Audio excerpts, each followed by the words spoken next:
baginya. Didapatinya dia di suatu negeri di padang gurun, di tengah-tengah ketandusan dan auman padang belantara. Dikelilinginya dia dan diawasinya, dijaganya sebagai biji matanya. Laksana Raja Wali menggoyang bangkitkan isi sarangnya, melayang-layang di atas anak-anaknya, mengembangkan sayapnya, menampung seekor, dan mendukungnya di atas kepalanya. Demikianlah Tuhan sendiri menuntun dia, dan tidak ada Allah asing menyertai dia. Dibuatnya dia berkendaraan mengatasi bukit-bukit di bumi, dan memakan hasil dari ladang. Dibuatnya dia menghisap madu dari bukit batu, dan minyak dari gunung batu yang keras. Daging dari lembu sapi dan susu kambing domba, dengan lemak anak-anak domba dan domba-domba jantan dari Basan dan kambing-kambing jantan, dengan gandum yang terbaik, juga darah buah anggur yang berbuih engkau minum. Demikianlah sabda Tuhan, dan yang berbahagia kita semua yang mendengarkan firman-Nya, menyimpan lalu melakukan dalam hidup ini tiap-tiap hari. Haleluya. Haleluya. Haleluya. Haleluya.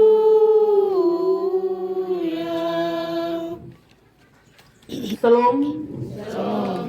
Salam sejahtera untuk kita semua, dan atas nama seluruh majelis jemaat dan jemaat kepala, kami menyampaikan rasa turut berduka cita bersama keluarga Foni, keluarga Obe, atas peristiwa duka yang dialami.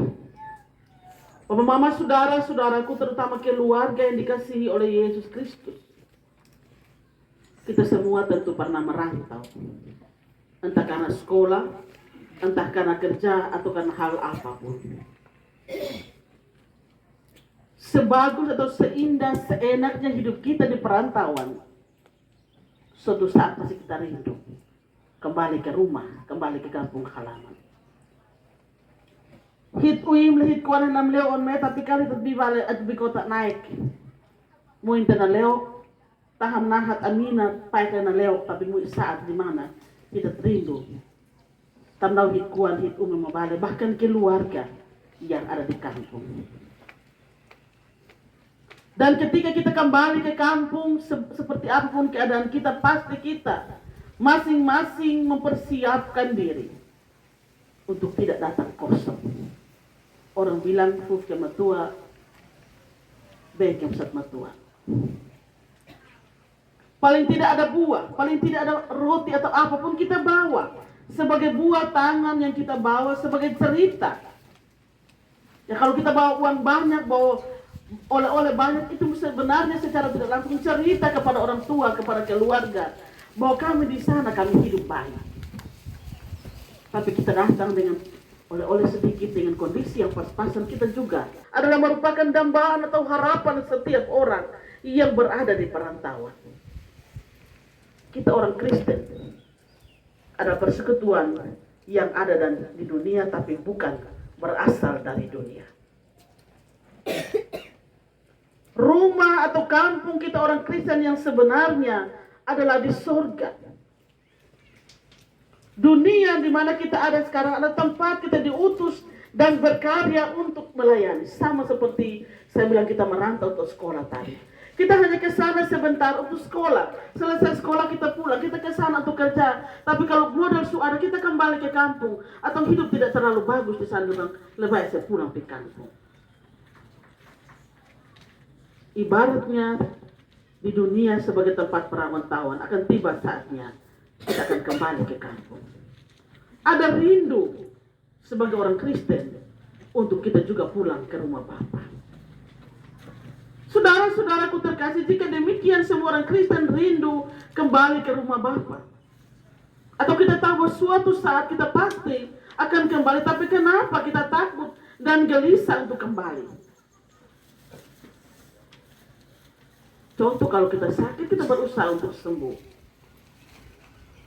Kalau hidup begini-begini, kita berdoa, kenapa Tuhan begini? Saya belum mau mati.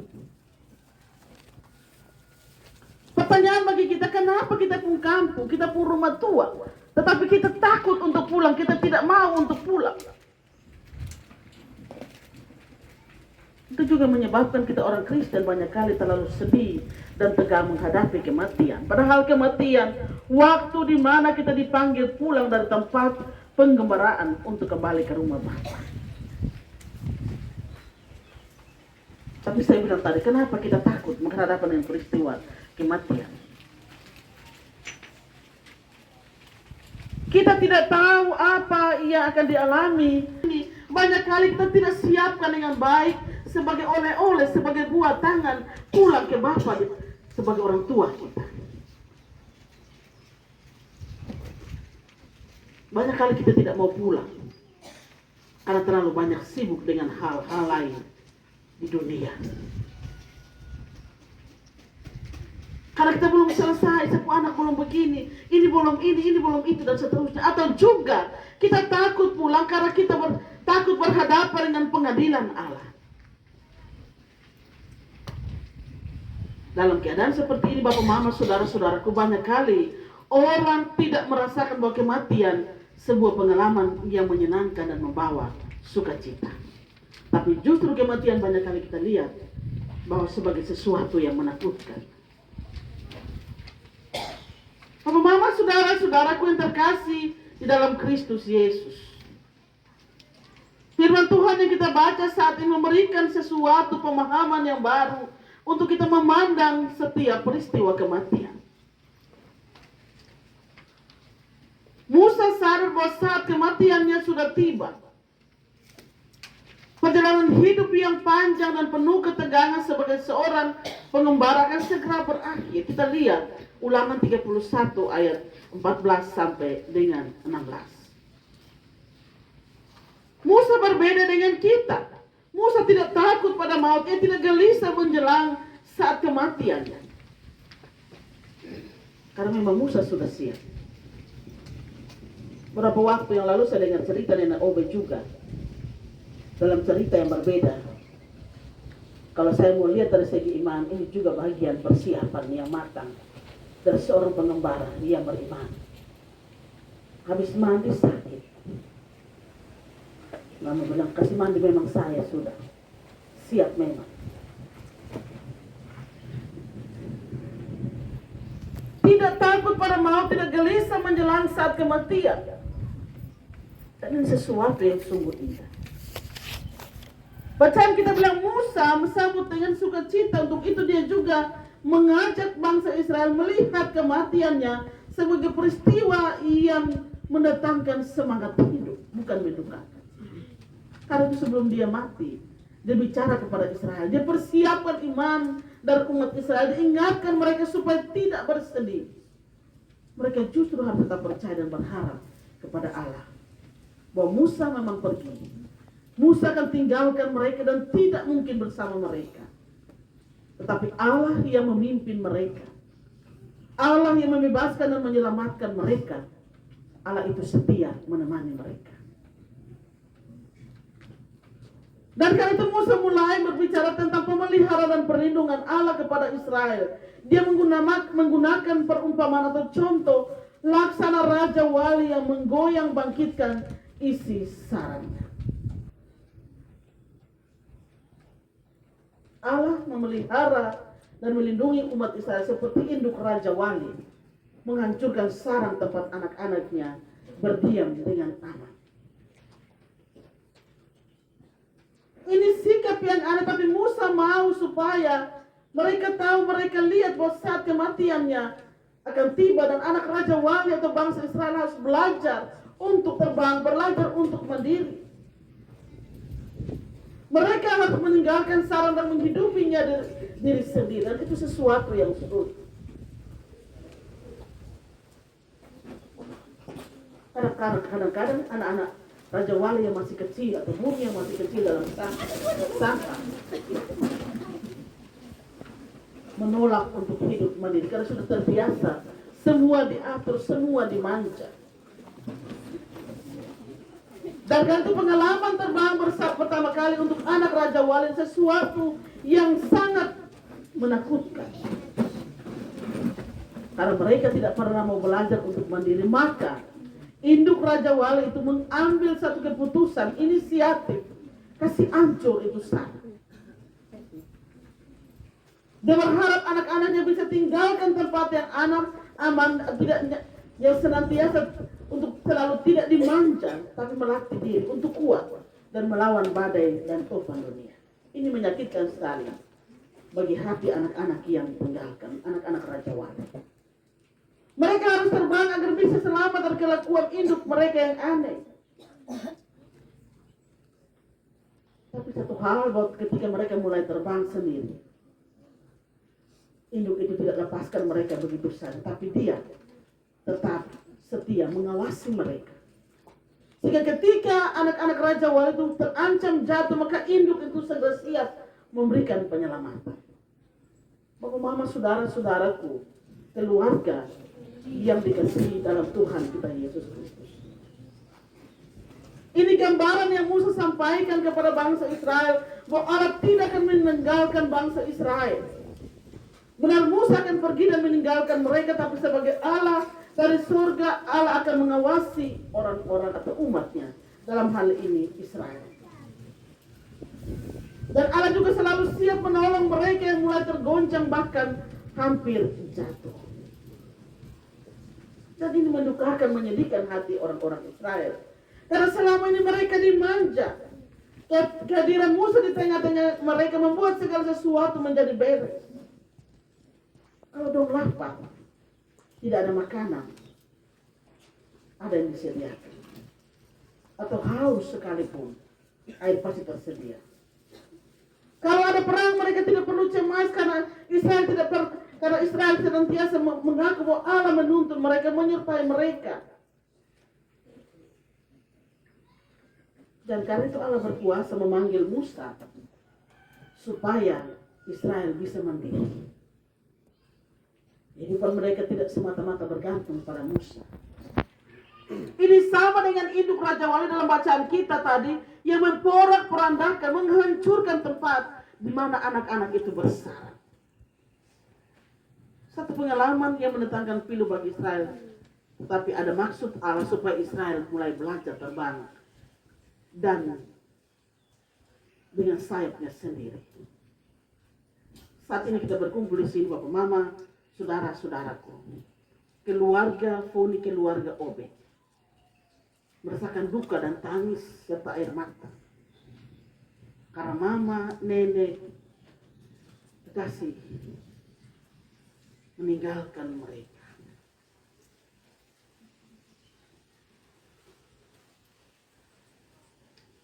Peristiwa yang dialami keluarga Tuhan dan juga mungkin kita semua, ketika kita menghadapi persoalan ini, kita takut.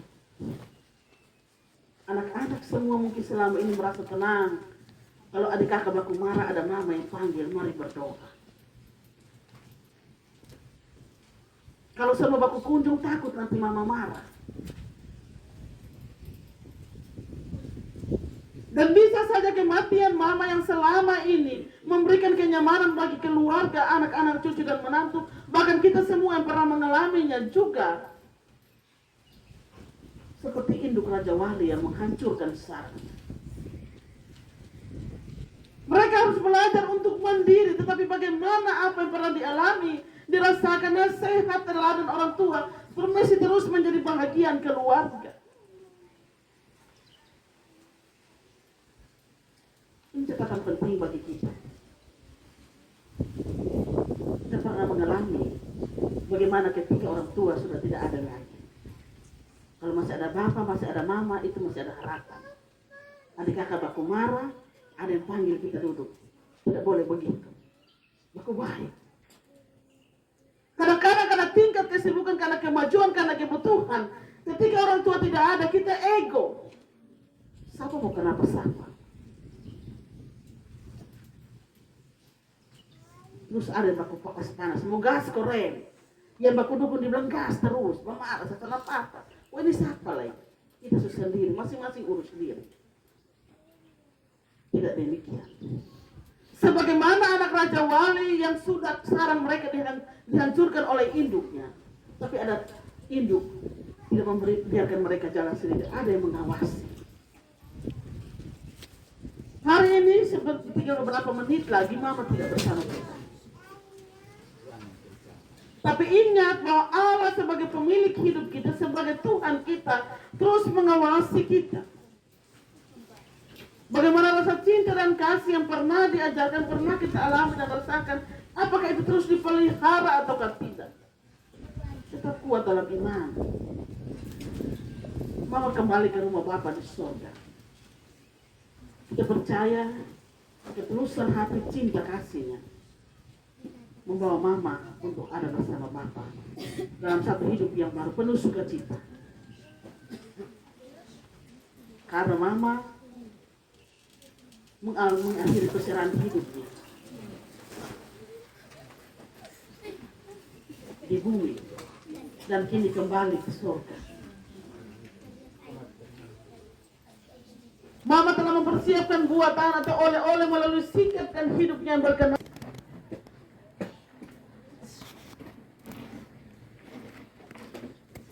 Itu tanda bahwa selama kehidupannya beliau sudah mempersiapkan oleh-oleh yang baik untuk dibawa pulang ke kampung halaman, ke rumah tua, ke rumah Bapa di surga.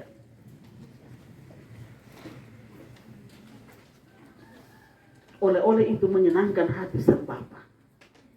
Bagi kita yang masih hidup,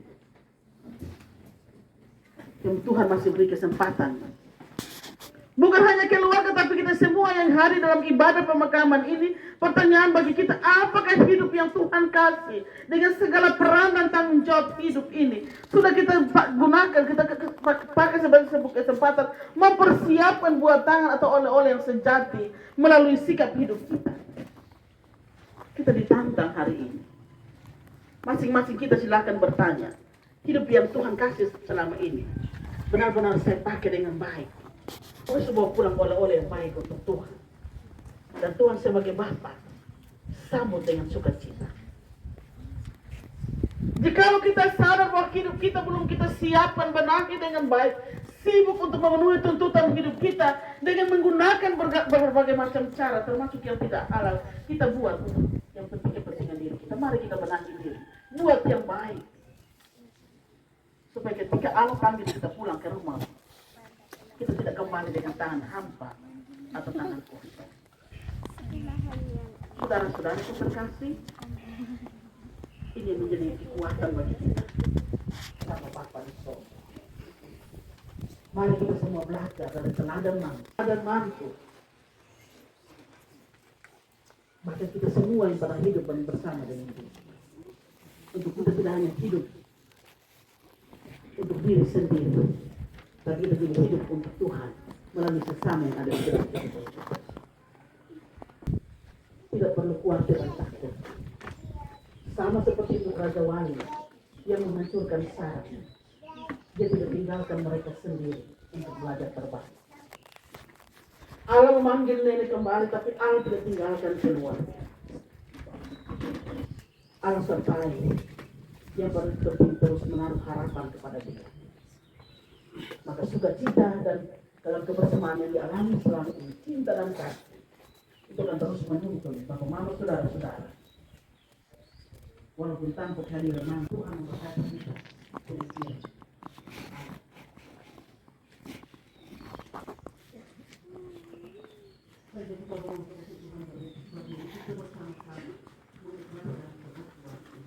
Mari kita masing-masing mengaku iman dengan berkata, aku percaya kepada Allah yang dikandung daripada Roh Kudus, lahir dari anak Maria, yang menderita dan bawa pemerintahan Kristus turun ke dalam kerajaan, pada hari jadinya akan berbeda dari orang naik ke surga, duduk sebelah kanan Allah yang Maha Kuasa, dan akan datang dari sana untuk menghakimi orang yang hidup dan yang mati. Aku percaya kepada Roh Kudus, gereja yang kudus dan am, persetubuhan orang kudus, pengampunan dosa, kebangkitan daging, dan hidup yang kekal. Roh Kudus, Roh Kudus, serta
kita bersama.